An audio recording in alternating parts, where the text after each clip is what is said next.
企又睇手機，坐又睇手機，禪師仲要坐幾下，條頸唔痛先奇。我哋個頭其實好重㗎，就算喺正常姿勢之下，頸椎都承受緊10磅嘅壓力。如果你耷低頭睇手機，頸椎分分鐘係承受緊50磅嘅壓力。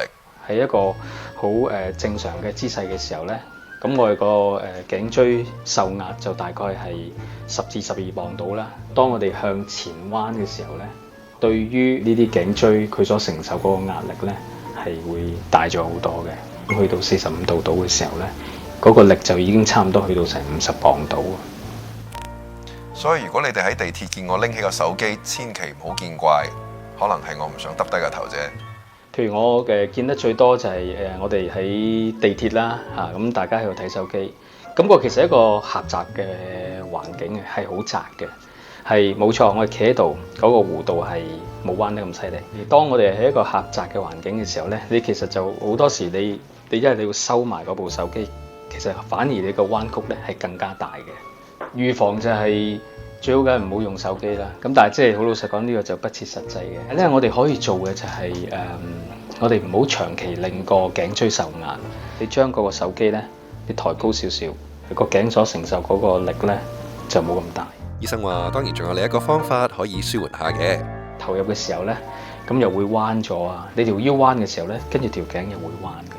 或者我哋叫低頭族啦，引致即係頸嘅肩胛膊痛啊。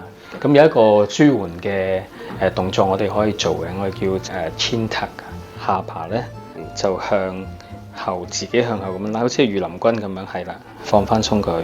做得多會唔會傷下巴嘅？其實唔會嘅，因為我哋本身嗰個皮膚係會有彈性嘅，係向後呢一下傷下巴嘅啫。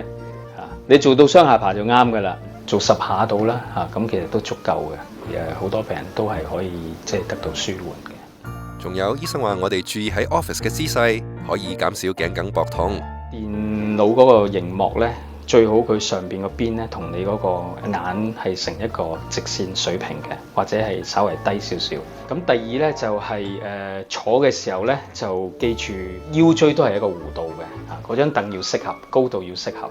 後邊我哋坐直嘅時候咧，係最好有一個嗰啲墊喺度等我哋可以 keep 住個腰椎嘅弧度。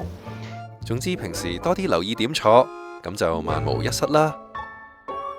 獨家角度，最強名家，最新戰報，觸動世輩，一網睇盡。